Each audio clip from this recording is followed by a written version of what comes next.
নমস্কার বন্ধুরা, welcome to Soma simple kitchen. আমার আজকের রেসিপি কাতলা মাছের ঝাল। এর আগেও আমি একটা কাতলা মাছের লাল ঝোলের রেসিপি শেয়ার করেছিলাম, তবে আজকের রেসিপিটি সম্পূর্ণ আলাদা। এটা গা মাখা কাতলা মাছের ঝাল। তো চলুন দেখে নেওয়া যাক আমার আজকের রেসিপি। এখানে আমি কয়েক টুকরো কাতলা মাছ ভালো করে ধুয়ে ওখানে সামান্য নুন আর হলুদ দিয়ে ভালো করে মাখিয়ে নেব।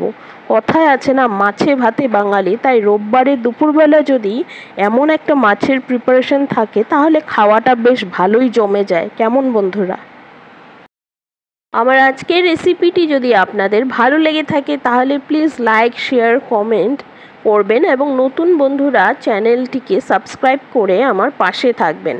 দেখুন বন্ধুরা, মাছগুলো আমার খুব সুন্দরভাবে মাখানো হয়ে গেছে। অপরদিকে আমি দুটো টমেটোকে ধুয়ে সুন্দর করে কেটে নেব। দুটো টমেটো, 3খানা পেঁয়াজ আর কিছুটা পরিমাণ ধনেপাতা, এগুলোকে আমি সুন্দরভাবে কেটে নেব। এদিকে পেঁয়াজগুলোকেও আমি রাফলি চপ করে নেব। পেঁয়াজগুলো আমার খুব সুন্দরভাবে কাটা হয়ে গেছে। দেখুন, ধনেপাতাগুলোকে সুন্দর করে ধুয়ে নিয়ে ঝিরিঝিরি করে কেটে নেব। দেখুন বন্ধুরা, এখানে আমার ঝোলের জন্য সমস্ত সবজি কাটা হয়ে গেছে।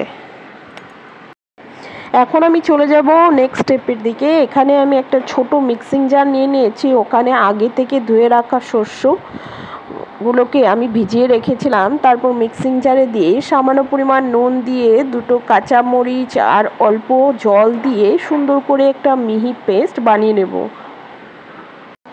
এখন আমি একটা গ্যাস ওভেনে একটা ফ্রাই প্যান বসিয়ে দিয়ে তেলটা যখন গরম হয়ে যাবে ওখানে আগে থেকে নুন হলুদ দিয়ে মেখে রাখা মাছগুলো দিয়ে ভেজে নেব।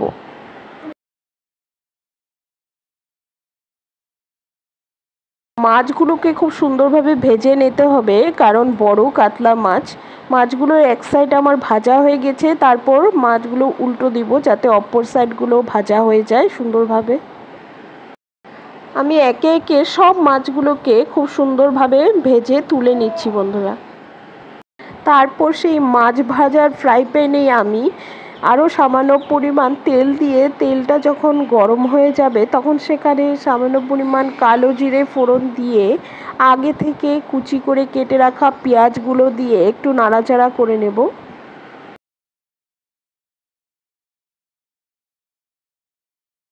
পেঁয়াজগুলো যখন কিছুটা ভাজা হয়ে যাবে তখন ওখানে আগে থেকে টুকরো করে রাখা টমেটোর টুকরোগুলো দিয়ে আবারও একটু নাড়িয়ে ছাড়িয়ে তারপর ওখানে সামান্য পরিমাণ নুন আর হলুদ দিয়ে আমি পেঁয়াজ আর টমেটোটাকে সুন্দর করে ভেজে নেব। মশলাটা যত ভালো কষানো হবে ঝোলের স্বাদটা ততই বেড়ে যায়। এদিকে আমার পেঁয়াজ টমেটোটা সুন্দরভাবে ভাজা হয়ে গেছে। তারপর আমি এখানে দিয়ে দিচ্ছি সামান্য পরিমাণ কাশ্মীরি মরিচের গুঁড়ো দিয়ে সুন্দর করে নাড়িয়ে নেব মশলাগুলোর সাথে। তারপর আমি আগে থেকে পেস্ট করে রাখা সর্ষে পেস্টটা আমি এখানে ঢেলে দিয়ে আবারও মশলাগুলোর সাথে ভালো করে মিশিয়ে নেব।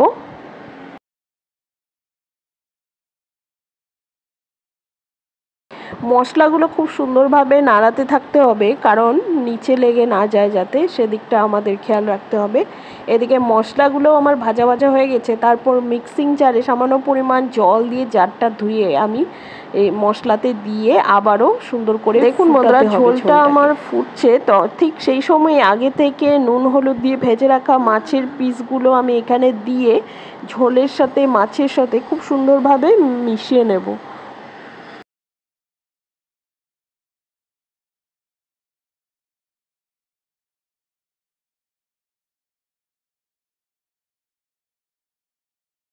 দেখুন বন্ধুরা, ঝোলটা আমার খুব সুন্দর ফুটতে শুরু করেছে আর ঝোলের কালারটা দেখে মানে দারুণ লাগছে।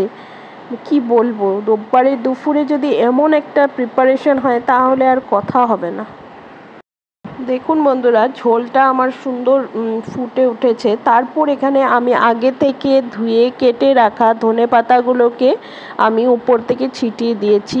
আর আমার আজকের রেসিপিটি একদম তৈরি গরম ভাতের সাথে খাবার জন্য। তো বন্ধুরা, আজকে এ পর্যন্তই।